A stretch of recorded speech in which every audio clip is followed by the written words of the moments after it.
Sri Adi Shankaracharya, who lived in the 5th or 7th century. In a very short span, he lived exactly for 32 years only. But during those 32 years, he moved from the length and breadth of the country. He wrote numerous, there's no count also, numerous, different kinds of granthas or scriptures, which are known as the prakarana granthas, and then the, which are describing what is written in the Upanishads. Those are the prakarana granthas. And then you have different kinds of stotras. So, many people know of these Lalita Pancharatnam, all of these. And then some Pratasmarami, the ones that you recite in the morning for Ganesha, for Devi. There are several of these. And then the most, I would say, beautiful one of them all is the Saundarya Lahari. Some of you might have heard of this. So he is such and he is the, I would say, the greatest exponent of Advaita philosophy, who has come from India, and he re-established. At that time, everybody was going in different ways, and now he helped to establish that kind of a unity among the various mutts and the religious heads who were in the country at that time, and he established those 4 peethas across the country. So there are 3 pillars in the study of Vedanta. The first is called Shravana, which is to hear. Hearing what? Nice music?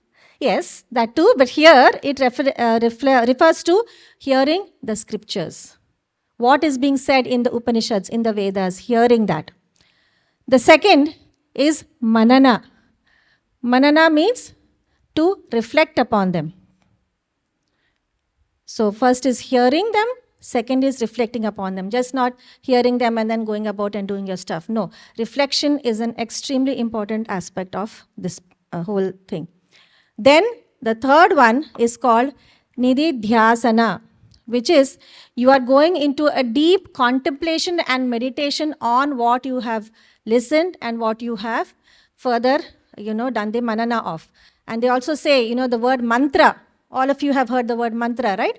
So mantra is the continuous repetition of very sacred bijaksharas. That's why it is called Mananat Trayate iti mantraha.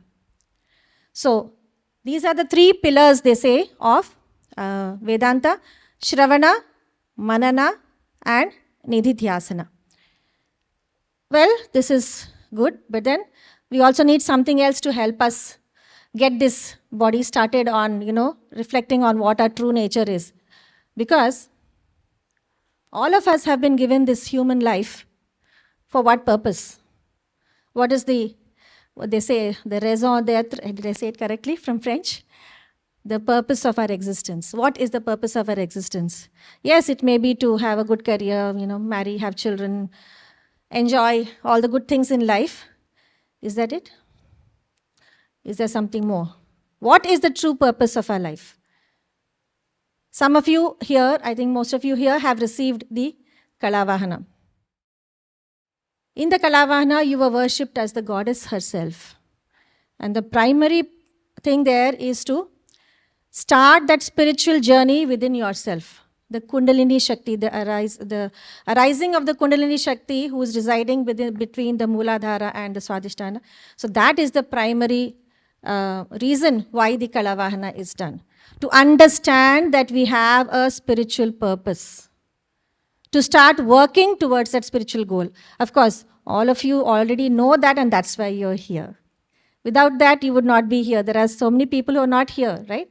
The reason you're here is because you already have that. But we have to continuously remind ourselves of that. So what is it that is going to help us in that? Now, they say there are 4 things that one needs to do. One is Viveka. The next is Vairagya. The third is called Shat-Sampatti. And the 4th one is called Mumukshatva. Okay, I'll explain all of these.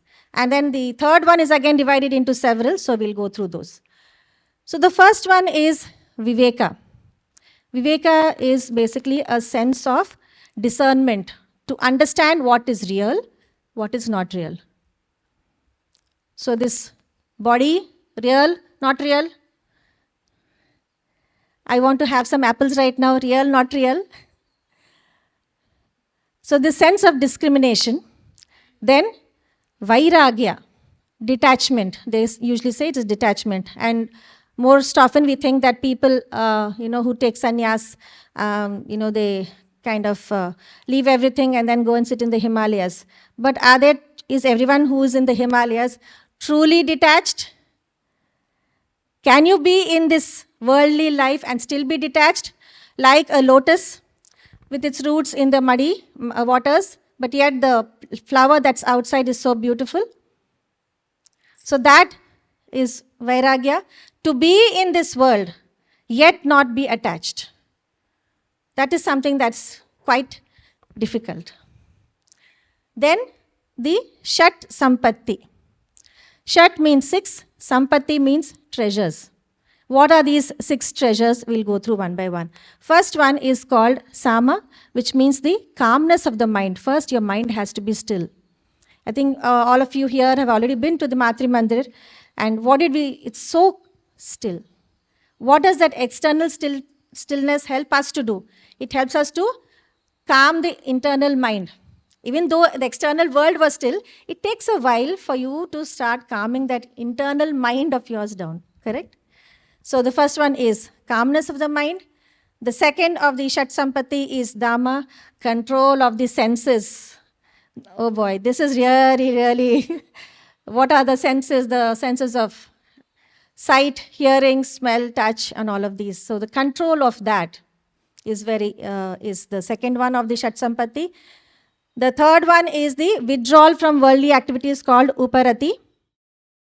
And then the fourth one is the Titiksha, which is the endurance of the opposites. Whether it is hot or cold, you should not be worried about that. Joy or suffering, it's okay. Everything is the same to me.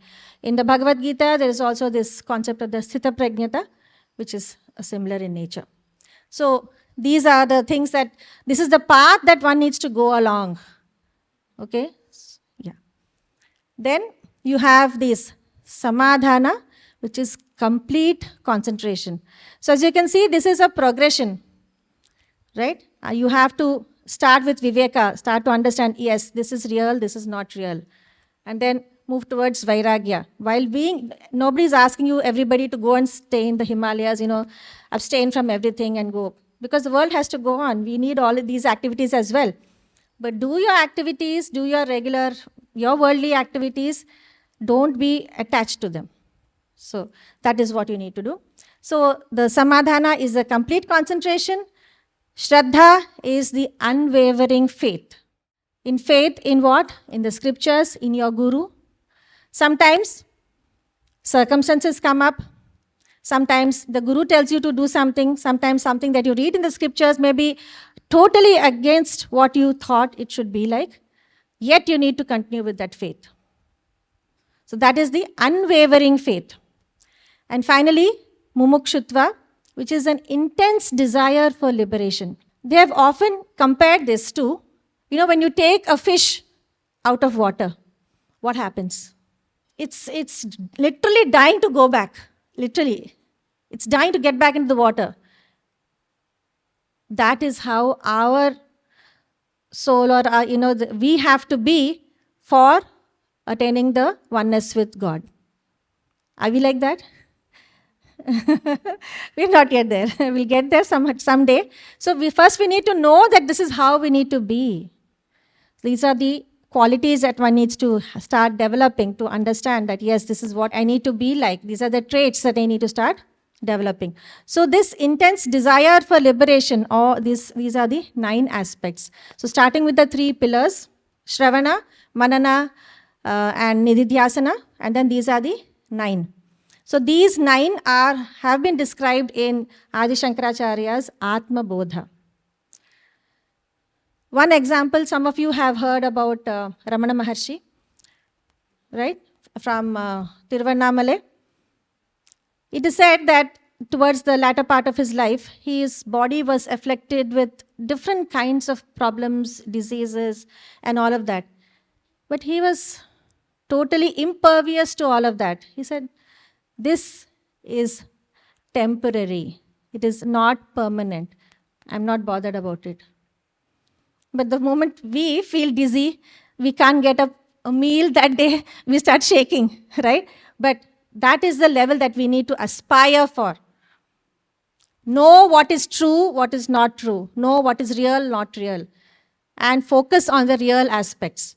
So stop looking outside, start looking within. That is what we need to do.